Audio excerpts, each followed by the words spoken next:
Right, it is exactly 9 p.m. top of the hour, and you're just right on time for KUTV Weekend Live. Indeed, we have much and more lined up for you. But first, our top stories tonight.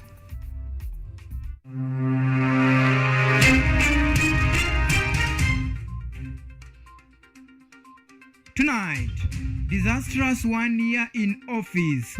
Azimio gives Kenya Kwanza mean score of D- 1 year in office.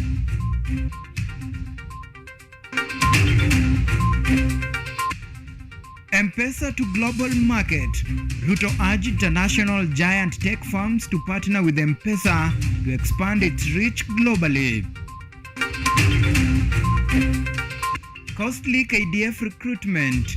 Patrick Njue spends night in custody for conning Kenyans desperate in need of advertised Kenya Defence Force job. Plus, Shujaa fly high in Harare. Kenya Sevens open Africa Sevens tournament to a high start in Harare in Zambia.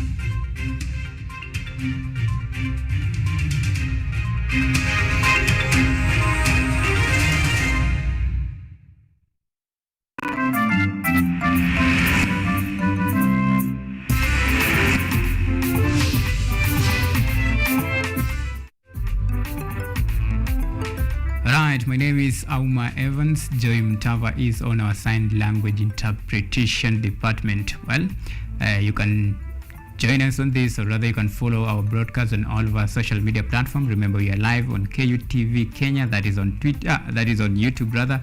On Twitter, you can tweet us at KUTV_Kenya at AUMA Evans.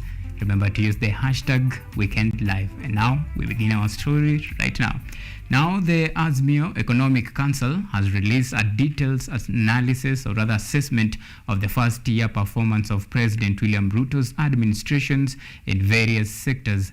Azimio leader Raila Odinga has awarded the current regime a 30% score, an equivalent of D-. The opposition has also accused the government of infidelity to the constitution and a state capture of independent institutions. Our political affair reporter James Muriki takes a look at Azimio's marking scheme of current regime after just 1 year in office. Azimio la Umoja One Kenya coalition leader Raila Odinga says Kenya Kwanza regime has scored a 30% due to its poor show during their first year in office. Our scorecard for this regime is 30%. That is D-. Odinga has further accused Kenya Kwanza government of state capture and interference, saying that freedom of independent institutions no longer exist. Tuma mahakama sasa zimeshikwa mateke. Bunge vile vile imetekwa nyara. Bunge imetekwa nyara wakati huu, ameingilia hata kwa upinzani. Odinga says that Kenya Kwanza is undermining multi-party democracy and is now on a mission to revive single-party rule. Naona vile wanavyoongea, vile wanavyosifu serikali, watafanya pamoja na serikali, na wao wanasema wao ni wanachama wa ODM. Haya yote ni kuhakikisha kwamba hakuna upinzani katika bunge, kumaliza vyama vya upinzani ili Kenya irudi katika utawala ya chama kimoja. Odinga says that Azimio collected 10 million signatures from supporters, adding that they will reveal their next course of action soon. Mara hii haitakuwa sisi tunaambia wananchi warudi kwa barabara. Hapana. Wananchi wakirudi watarudi kwa mambo mengine tofauti kabisa. Sitaki kusema wakati huu, manake nitakuwa mimi nimetoa maneno mapema. On matters of health, the Azimio Economic Council says that the Kenya Kwanza government runs the health sector which is devolved, saying that the government is hoarding resources which should be the responsibility of governors. Health has been another disaster. What this regime is trying to do is claw back on devolution. Health is a devolved function. And we realize that it was devolved, however, the resources have remained at the top. The Azimio Economic Council lamented over the high cost of education in Ruto's regime, having increased up to 225%, placing more burden to parents. I mean, the price of education in this country during the Ruto regime has increased by 225%, causing a huge issue and a huge burden, especially because many of these parents are already burdened by the issues of cost of living. The council says that Kenya Kwanza regime has recorded the highest number of police brutality, torture and abuse of human rights. Let us expect that we shall have much more intimidation, there will be much more abuse of rights, there will be increased police brutality, there will be more torture, and invariably many more people will die. Azimio leaders now want the Kenya Kwanza regime to deliver their promises. James Moreke Mwenda, KUTV. All right, thank you, James. Now let's cross over to United States, where President William Ruto has appealed to leading American tech and manufacturing firms to consider investing in Kenya. Ruto assured Silicon Valley of a conducive business environment, fashioning Kenya as a full package investment destination and a prime technology hub. Accompanied by U.S. Ambassador to Kenya, Meg Whitman, President Ruto appeared keen to forge substantive ties with international tech giant, as Joseph Oyomo now reports. President William Ruto has encouraged American investors to set up manufacturing operations in Kenya. The president marketed Kenya as an ideal environment for investments, including economic stability and security. These are a raft of commitments that I did undertake to make Kenya a destination for the kind of companies that you run. You can now operate from Kenya into the region, provide services across the region without paying any additional tax. While exploring international markets at an engagement with the tech executives in Silicon Valley, San Francisco Bay, United States, President Ruto underlined Kenya's vast opportunities for American technology and manufacturing companies, citing favorable entrepreneurial conditions, including a strong pool of innovative and skilled workforce, economic stability, and green energy credentials. For the sake of stability, we have a tax code that is simple to enforce, consistent, fair, and predictable, that lasts at least 3 years. This is one commitment that I undertook when I made contact and I had a conversation with the American Chamber of Commerce. The head of state further assured the investors that his government will carefully consider and address any concerns they may have to increase their confidence in trading in Kenya. Kenya, ladies and gentlemen, is your gateway to the Silicon Savannah, to the East African community, the most integrated regional market of 500 million people. The population of Kenya is equal to the population of California, Nevada, Oregon, and Washington put together, 55 million. But what I find really striking is the rapid evolution of the digital aspects of it. Kenya acknowledges Google's active contribution to the country's development through a 600 million Kenya shillings grant aimed at enhancing internet connectivity. At the same time, Apple Tech is working with the Kenya Medical Research Institute to enhance healthcare technology and innovation. Safaricom is developing a partnership with Apple to integrate M-Pesa and its PayPal platform to extend M-Pesa's transactional reach globally. Less than a year ago, Visa made a commitment to invest $1 billion in Africa over the next 5 years, and a large portion of that's going to be in Kenya. And in addition to Visa, the Visa Foundation is also committed to the space. President Ruto met Apple CEO Tim Cook, Intel CEO Patrick Gelsinger, Google's Chief Financial Officer Ruth Porat, Brad Smith from Microsoft, among other executives. Joseph Oyomo, KUTV. All right, back in Kenya now, Mombasa Anglican Bishop Alphonse Amwaro has asked politicians in the country to give the bipartisan dialogue a chance, warning that political barbs trading between Azimio and Kenya Kwanza of a dialogue agenda threatens to jeopardize the success of those talks. Bishop Alphonse spoke during the dedication of a new chapel and nursing room at the Malindi Women's Prison, where he also weighed in on the conduct of churches, saying that the religious institution can't regulate themselves. Let's get more from our very own Munene Weru. The Father, the Son, Mombasa Anglican Church Bishop Alphonse Mwaro Baya has called for nationwide patience, especially among the political class, during the ongoing dialogue between differing factions of Kenya Kwanza and Azimio la Umoja. While gracing the sanctification of the newly constructed chapel and nursing mothers unit in Malindi Women's Prison, the bishop called on politicians across political formations to give dialogue a chance and see what emerges in the end. Tupeane nafasi ile bipartisan committee. Tuache kuzungumza mambo mengi tukiwa kwa mabaraza yetu ya wanasiasa.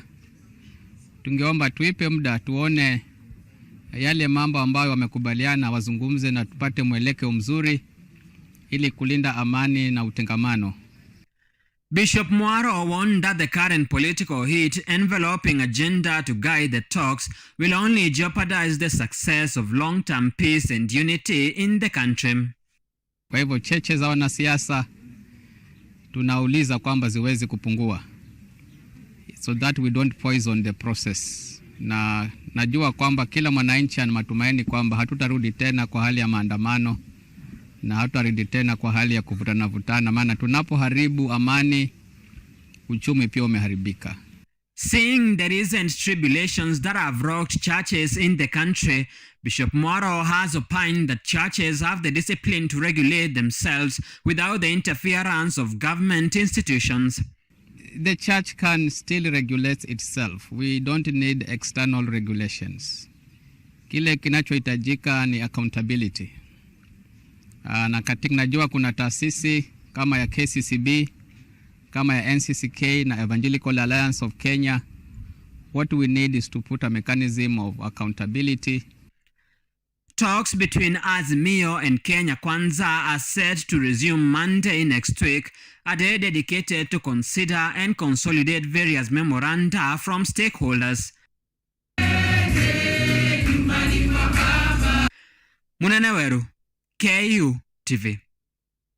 Right, thank you Munene for that. Meanwhile, Madhya Member of Parliament Edwin Mugo has approved the new coffee bill currently awaiting parliamentary approval.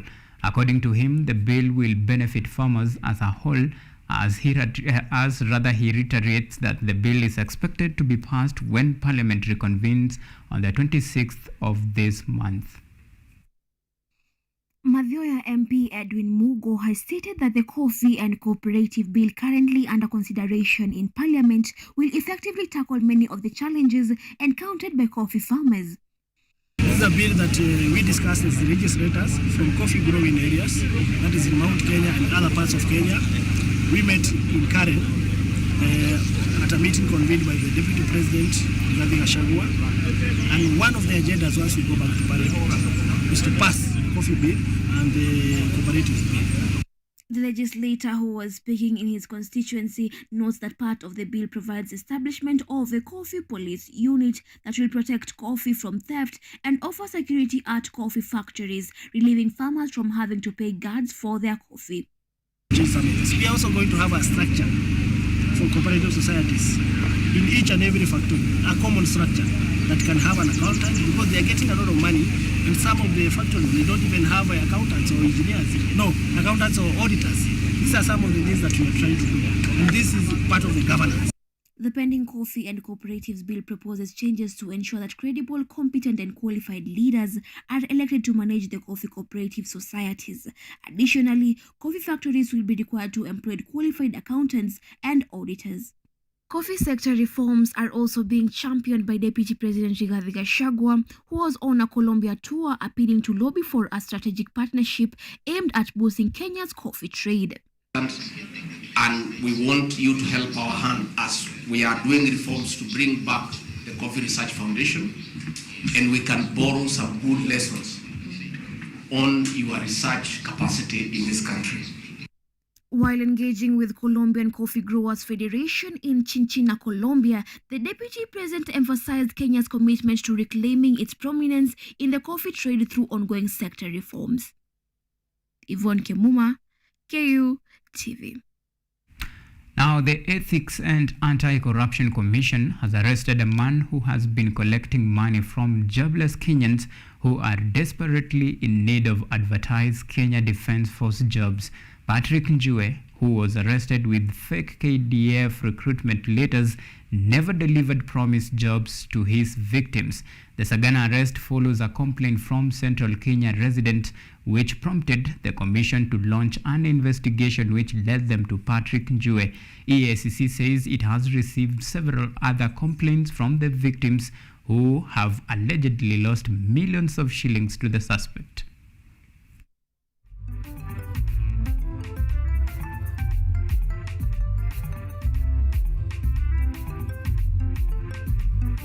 Alright, we take our first break here on KUTV Weekend Live. Plenty more to follow after the short break. See you.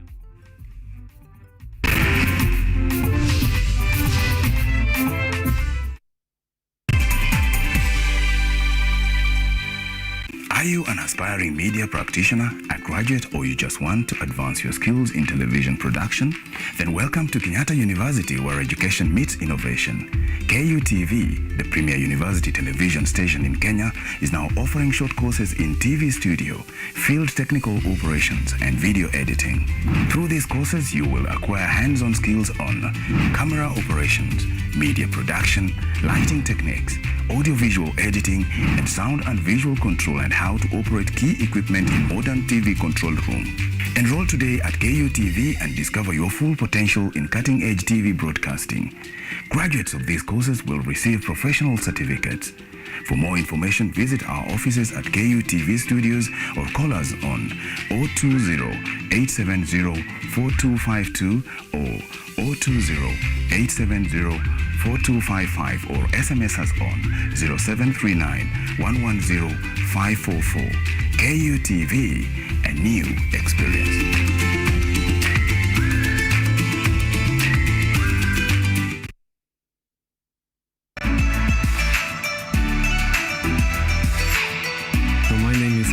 I'm Associate Professor in the Institute of Philosophy of Jagiellonian University in Krakow, Poland, and I'm the main coordinator of the CAFE project, which is being here hosted by Kenyatta University. My name is Eva Hudoba. I am a project manager in this consortium. Keep watching cutting edge research at Kenyatta University Television.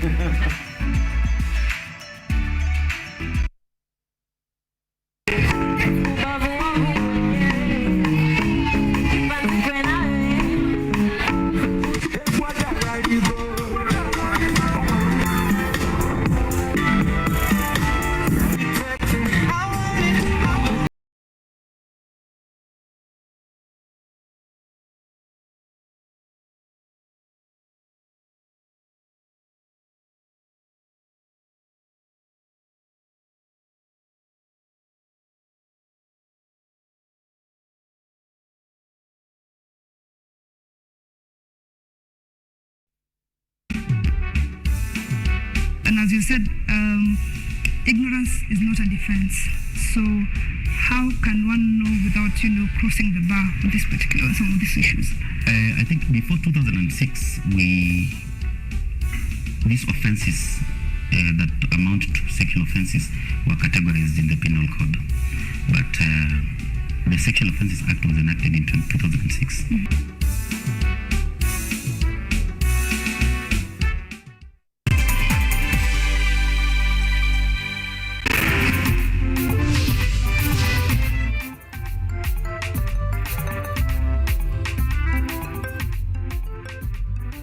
Right, welcome back and thank you for keeping it Weekend Live. Now, the National Council of Churches of Kenya, that is NCCK, has trained women in Kisii County on matters of peace and security to support the United Nations security resolutions on peace promotion in the country.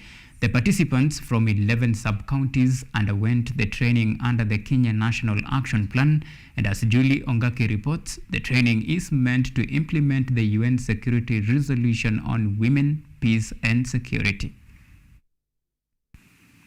Women in Kisii County have been trained on peace promotion since they play a big role of peacekeeping in the family and the society at large.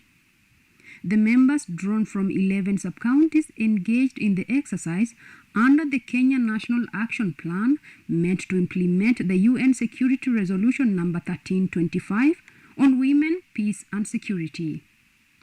Na sisi wa mama tuko na nafasi ya kufanya jukumu kubwa, na ndio tumejua. Na wazee wenye wanaharibia watoto wetu wakiwa wachanga tunawakataza, na serikali imekataa watushike mkono. Vilio vyetu wakati tunapeleka tujue. Tunashukuru kwa mkutano ya leo kwa ajili wametufunza pahali tunaanzia kupeleka maneno yetu. Yeah, about the demonstration and the maandamano that took place, we know that we lost a lot of lives and massive destruction of property. We want to call upon our leaders to put their differences aside and unite as one, so that we can have one Kenya and we can have peace in these. Speaking at Getembe Church of God in Kisii Town, the participants stated that they have now learned how to tackle and obtain justice against gender-based violence and human rights violations.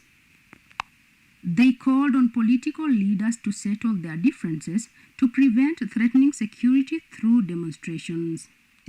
NCCK Regional Chairman Bishop John Omangi and Reverend James Mogire noted that women were better placed to participate in peace promotion since they bear the impact of violence when it breaks out. Play a major role in pushing forward this agenda, because all of us generally we agree in the Kenyan population and the population in our area of focus, majority of them are women.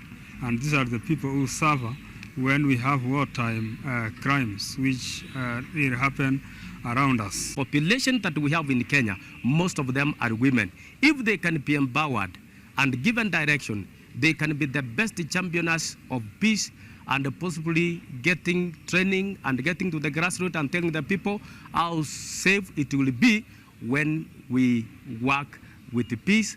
The basic principle of UN Security Council Resolution number 1325 is to support gender mainstreaming into all policies and programs in peacekeeping missions and other United Nations programs related to peace and security. Julie Ongaki, KUTV.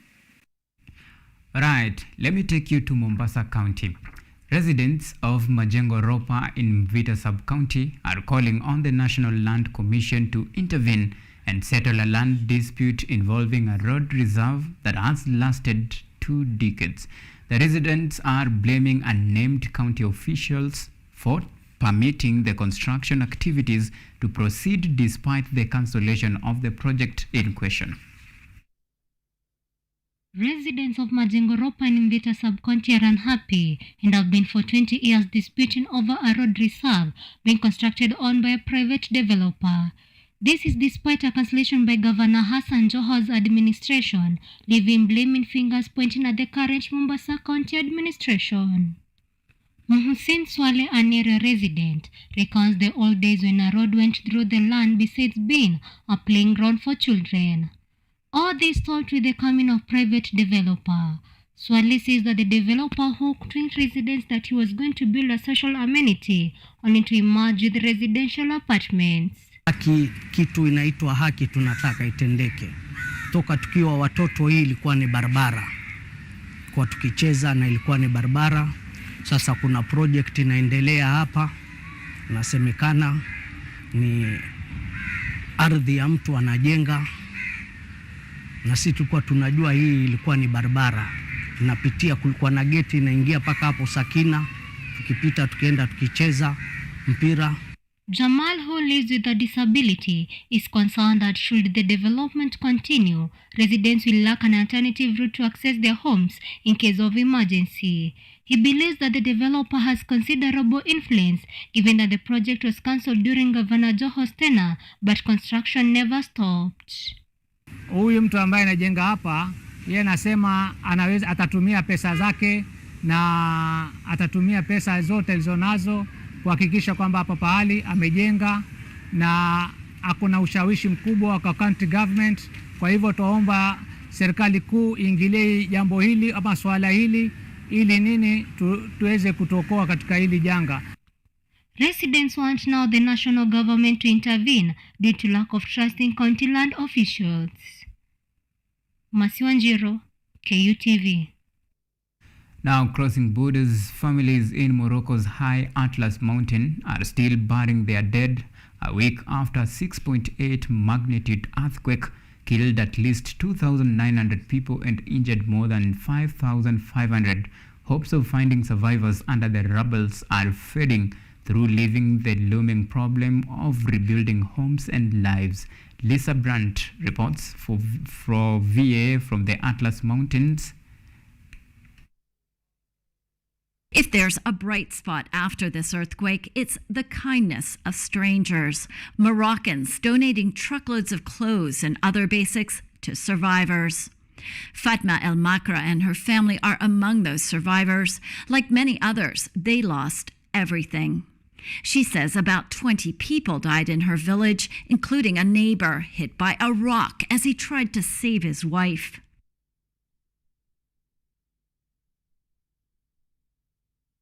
When the disaster happened, we left everything behind and ran for our lives.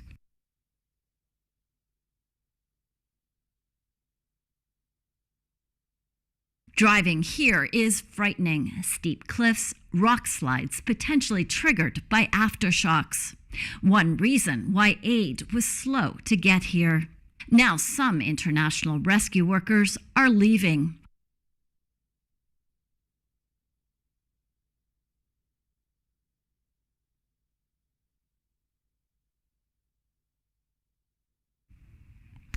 Right, it's good time to take yet another short break. When we come back, we'll be taking a look at the sports news.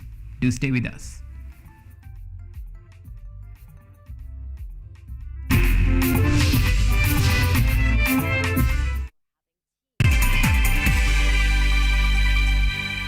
Are you an aspiring media practitioner, a graduate, or you just want to advance your skills in television production?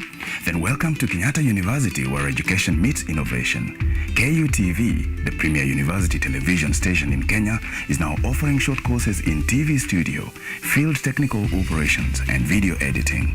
Through these courses, you will acquire hands-on skills on camera operations, media production, lighting techniques, audiovisual editing, and sound and visual control, and how to operate key equipment in modern TV control room. Enroll today at KUTV and discover your full potential in cutting-edge TV broadcasting. Graduates of these courses will receive professional certificates. For more information, visit our offices at KUTV Studios or call us on 020-870-4252 or 020-870-4255 or SMS us on 0739-110-544. KUTV, a new experience.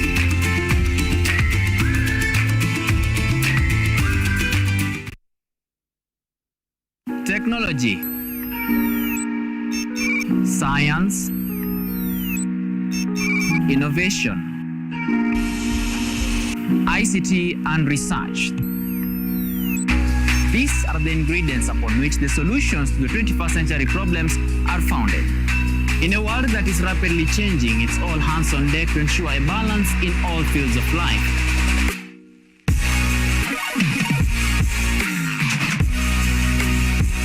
Women, young and old, are also in the front line, breaking the glass ceiling, becoming thought leaders in the larger tech space. Not forgetting other societies marginalized. And when the tech Avengers come together, we inch closer to a much safer, efficient, and sustainable world. What we view as a norm in today's advanced world was just an idea, and for nostalgic reasons, we trace back to the iconic days to bring you the retro tech. On Tech Innovation Show, we encapsulate all the pillars of the fourth industrial revolution, decoded in a language, all for one for all. Every Monday at 8:30 as we push the mantra, keep learning something new each and every day. Only on KUTV, a new experience.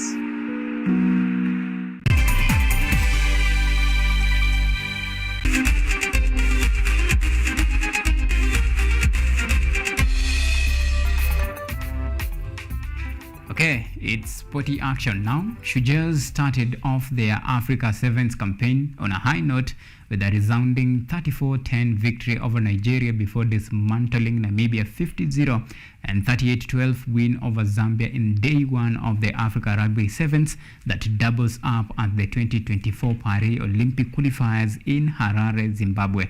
The winner of the Rugby Africa Sevens will earn direct qualification to the Paris 2024, while the second and third place teams join the second and third place teams from Asia, Europe, Oceania, North and South America in the final qualification tournament set for June 2024 for the 12th and final slot to the Olympics. Again, it's Vincent Onyala. Vincent Onyala gets a further 5 points, and Kenya, brutal efficiency. Yeah, Nigeria coach will be very, very disappointed by that from the kickoff. Right, from rugby now to boxing. Hadija El Mahdi proved to be too strong for Kenyan boxer Elizabeth and Diego in the final match of the boxing qualification tournament for the 2024 Olympics in the Africa zone held at the Dakar Senegal Sports Complex in Senegalese capital. The El Mahdi defeated Diego by a score of 5-0. El Mahdi's victory earned her the gold medal at this qualification tournament and an automatic ticket to the upcoming 2024 Olympics in Paris, France. She now joins her fellow Moroccans Wydad Batal and Mountaki Yasmin, who secured the Olympic qualifications on Thursday.